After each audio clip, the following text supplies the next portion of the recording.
Hello all, welcome back to my channel. எல்லோரும் என்ன பண்ணிகிட்ருக்கீங்க? பேக் டு பேக் விலாகோடு உங்களெல்லாம் வந்து பார்க்கறதுல எனக்கு ரொம்ப ஹாப்பி. அண்ட் இன்றைக்கும் உங்களோட வந்து ஒரு குட்டி விலாகை வந்து ஷேர் பண்ணிக்க போகிறேன். இது வந்து பார்த்திங்கன்னா, நான் யூடியூப்க்கு கொஞ்சம் வீடியோஸ்லாம் எடுக்க வேண்டியது இருந்துச்சு பேக் டு பேக். அதனால் வந்து ஹேரை கொஞ்சம் அயன் பண்ணிக்கலாம் அப்படின்னு சொல்லிட்டு நான் அயன் பண்ண போகிறேன். எப்போவுமே வந்து என் ஹஸ்பண்ட் தான் எனக்கு அயன் பண்ணி விடுவாங்க மோஸ்ட் ஆஃப் த டைம். முன்னாடி வந்து அவங்க தான் பண்ணி விட்டுட்டு இருந்தாங்க. அதுக்கப்புறமா நானே கொஞ்சம் கற்றுக்கிட்டு இப்போ வந்து அவங்க ஃப்ரீயாக இல்லாத டைமில் நானே பண்ணிப்பேன். அவங்க பண்ணி விட்டாங்கன்னா இன்னும் கொஞ்சமே ரிசல்ட் நல்லாயிருக்கும். நல்லா வந்து அயன் பண்ணி விடுவாங்க.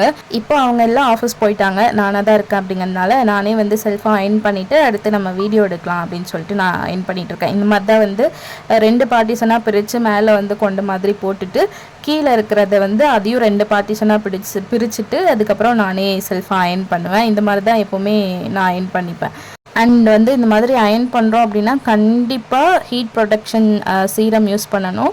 அப்படி இல்லை ஏதோ ஒரு சீரம் இருந்தால் கூட அது கூட யூஸ் பண்ணுங்கள். கண்டிப்பாக சீரம் யூஸ் பண்ணாமல் ஹேர் அயன் பண்ணோம் அப்படின்னா கண்டிப்பாக டேமேஜ் ஆகும். சீரம் யூஸ் பண்ணியே எனக்கு வந்து ஹேர் ஃபால் இருக்குது. பட் சீரம் யூஸ் பண்ணாமல் பண்ணிட்டோம் அப்படின்னா ஃபுல் டேமேஜ், டோட்டல் டேமேஜ் ஆகிடும். ஹேர் ஃபால் ரொம்ப ஜாஸ்தி ஆகிடும். அதனால் வந்து சீரம் யூஸ் பண்ணுறது எப்போவுமே சேஃப். இந்த மாதிரி தான் ஹேர் அயன் பண்ணிட்டு நான் எப்போவும் ஷூட் பண்ணுவேன். பண்ணும்போது பார்த்திங்கன்னா இந்த மாதிரி தான் இருக்கும். மெஸ்ஸியாக, வீடு பயங்கர மெஸ்ஸியாக இருக்குது பாருங்கள். இது என்ன வீடியோ அப்படிங்கிறதுலாம் நீங்கள் வந்து அப்கமிங் வீடியோஸ் பாருங்கள், அதில் கண்டிப்பாக உங்களுக்கு தெரிஞ்சிடும். அது பார்த்தாலே இந்த மாதிரி வீடியோ எடுக்கும்போது இந்த மாதிரி வீடை வந்து மெஸ்ஸியாக ஆக்கி வச்சுருக்கேன். இப்போ இது எல்லாத்தையும் க்ளீன் பண்ணணும். க்ளீன் பண்ணிட்டு பார்த்திங்கன்னா நைட்டுக்கு நான் கொஞ்சம் கடைக்கு போயிட்டு மாவு வாங்கிட்டு அதுக்கப்புறம் ஃப்ரூட்ஸ்லாம் வாங்கிட்டு வந்தேன்னா, ஃப்ரூட்ஸ் வாங்கும்போது பார்த்திங்கன்னா என்ன வாங்கியிருக்கேன்னு உங்களுக்கு காட்டுறேன். இந்த 4 கொய்யாப்பழம் வாங்கியிருக்கேன். அப்புறம் வந்து 2 ஆப்பிள் வாங்கினேன். அப்புறம் வந்து 2 சம்திங் அந்த ப்ளம்ஸா, இது என்ன ஃப்ரூட் நேம் கூட எனக்கு தெரியல. ப்ளம்ஸ் தானான்னு தெரில. ப்ளம்ஸுன்னு நினச்சி நானே வந்து ஒரு 2 ஃப்ரூட் வந்து அதை எடுத்து வச்சேன்.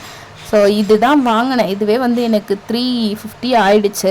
இந்த மாதிரி ஃப்ரூட் எங்கேயாவது கம்மியாக கிடைக்கிற இடம் இருந்தால் எனக்கு சொல்லுங்கள் ப்ளீஸ். எனக்கு தான் ஜாஸ்தியாக இருக்கா இல்லை உங்களுக்கும் அப்படி தான் இருக்கா அப்படிங்கிறத வந்து சொல்லுங்கள். அண்ட் வந்து பார்த்திங்கன்னா அவங்க கூட பருப்பு ரசம் ரெசிபி ஷேர் பண்ணிக்கிறேன். குக்கரில் வந்து பருப்பை நல்லா ஒரு 1/2 hour ஊற வச்ச பருப்பை வந்து சேர்த்துட்டு அது கூட வந்து இதில் வந்து நம்ம புளி சேர்க்காமல் செய்ய போகிறோம். அதனால் ஒரு 3 தக்காளி வந்து கட் பண்ணி இதில் சேர்த்துருக்கேன். இது லஞ்சுக்கு வந்து ஒரு சூப்பரான ரெசிபி, கண்டிப்பாக ட்ரை பண்ணுங்கள். அண்ட் இது கூட வந்து மஞ்சத்தூள் சேர்த்துட்டு உப்பு சேர்த்துக்க போகிறோம். உப்பு சேர்த்து நல்ல தேவையான அளவு தண்ணி, பருப்பு மூழ்கிற அளவு வச்சா போதும். எக்ஸ்ட்ரா தண்ணி ஊற்றிட்டோன்னா குக்கரில் விசில் விடும்போது தண்ணி வெளில வந்துகிட்டே இருக்கும்.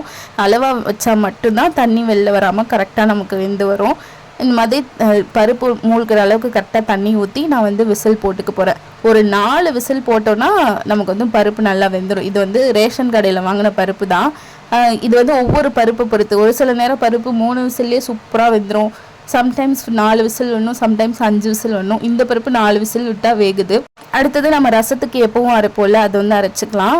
ஒரு மசாலா மாதிரி அரைப்போம்ல, அதுக்கு வந்து மிளகு, ஜீரகம், பூண்டு இதெல்லாம் சேர்த்துக்கிறேன். கூட ஒரே ஒரு காஞ்ச மிளகா சேர்த்துக்கிறேன். இந்த மிளகா கொஞ்சம் காரமாக இருக்கிறதுனால ஒரே ஒரு மிளகா சேர்த்துக்கிறேன். சேர்த்து அதை வந்து நம்ம அரைச்சி எடுத்துக்கலாம். பருப்புமே இப்போ வந்து பார்த்திங்கன்னா கிட்டத்தட்ட 4 விசில் வந்துருச்சு. சம்டைம்ஸ் வேகாத மாதிரி இருக்குன்னா நம்ம வந்து திரும்ப மூடி போட்டு ஒரு 2 விசில் கூட விட்டுக்கலாம். நான் வந்து இப்போ கரெக்டாக ஒரு 4 விசில் விட்டோன்னா எனக்கு போதும், இந்த அளவுக்கு இருந்தால் போதும் அப்படின்னு இருந்துச்சு. அதனால் அப்படியே ஓப்பன் பண்ணிவிட்டு அது நல்லா கரண்டியாலே நான் வந்து மசிச்சு விட்றேன். நீங்கள் இருந்தால் மற்ற வச்சு கூட கடைஞ்சி விட்டுக்கலாம், ஒன்றும் பிரச்சனை இல்லை. நான் வந்து கரண்டி வச்சே மசிச்சு விட்றேன். ஏன்னா பருப்பு ஆல்ரெடி நல்லா தான் வெந்திருக்கும். அது கூட வந்து ஒரு 1/2 to 3/4 டம்ளர் அளவுக்கு தண்ணி சேர்த்துட்டு ஒரு 3 to 5 minutes கொதிக்க விட்டால் போதும். அதுக்குள்ளே நல்லா வந்து நமக்கு ரசம் ரெடி ஆயிரும். இது வந்து புளி சேர்க்காத ரசம். அந்த ரசம் மாதிரி இருக்கணும் அப்படிங்கிறதுக்காக கொஞ்சம் தண்ணியாக வேணுன்றதுக்காக மட்டும் நம்ம வந்து ஒரு 1/2 to 3/4 டம்ளர் தண்ணி சேர்த்து கொதிக்க விட்டுட்டு அதை அப்படியே தனியாக இறக்கி வச்சுட்டு இப்போ வந்து தாளிப்பு ரெடி பண்ண போகிறோம். அதுக்கு நம்ம எப்பவும் போல் ஒரு சின்ன பேன் எடுத்து நான் வச்சுட்டு அது காஞ்சதுக்கப்புறமா எண்ணெய் சேர்த்துக்கிறேன். எண்ணெய் காஞ்சதும் அது கூட வந்து கடுகு சேர்த்து நல்லா பொரிஞ்சதுக்கப்புறம் நம்ம வந்து ஒரே ஒரு காஞ்ச மிளகாய் சேர்த்துக்கிறேன். இது ஆல்ரெடி சொன்ன மாதிரி இந்த காஞ்ச மிளகாய், நான் வச்சுருக்க காஞ்ச மிளகாய் வந்து கொஞ்சம் காரமாகவே இருக்குது. அதனால தான் நான் அரைக்கும் போது ஒன்று சேர்த்தேன். இப்போ தாளிக்கும் போது ஒரே ஒரு காஞ்ச மிளகாய் சேர்த்துக்கிறேன். இந்த மாதிரி தான் தாளிக்கும் போது பயங்கர மெஸ்ஸியாகும் சுற்றி, அதை அப்பப்போ க்ளீன் பண்ணி விடணும். அண்ட் வந்து கருவேப்பிலை சேர்த்துக்கிறேன். கருவேப்பிலை சேர்த்துட்டு நம்ம அரைச்சி வச்சோம் இல்லையா பூண்டு, மிளகு, சீரகம்லாம், அதை வந்து நான் வந்து சேர்த்துக்கிறேன். சேர்த்துட்டு நம்ம நல்லா இதை வந்து வதக்கி விட போகிறோம். உங்ககிட்ட மல்லித்தலை இருந்துச்சுன்னா அது கூட தாளிக்கும் போது சேர்த்துக்கோங்க, இல்லை வந்து குழம்பு கொதிக்கும் போது சேர்த்துக்கலாம். என்கிட்ட இல்லைங்கிறனால இது மட்டும் வச்சு இதை வச்சு செஞ்சாலே சூப்பராக இருக்கும். இதை நல்லா வதக்கிட்டு அப்படியே வந்து குழம்புல சேர்த்துக்கிறேன்.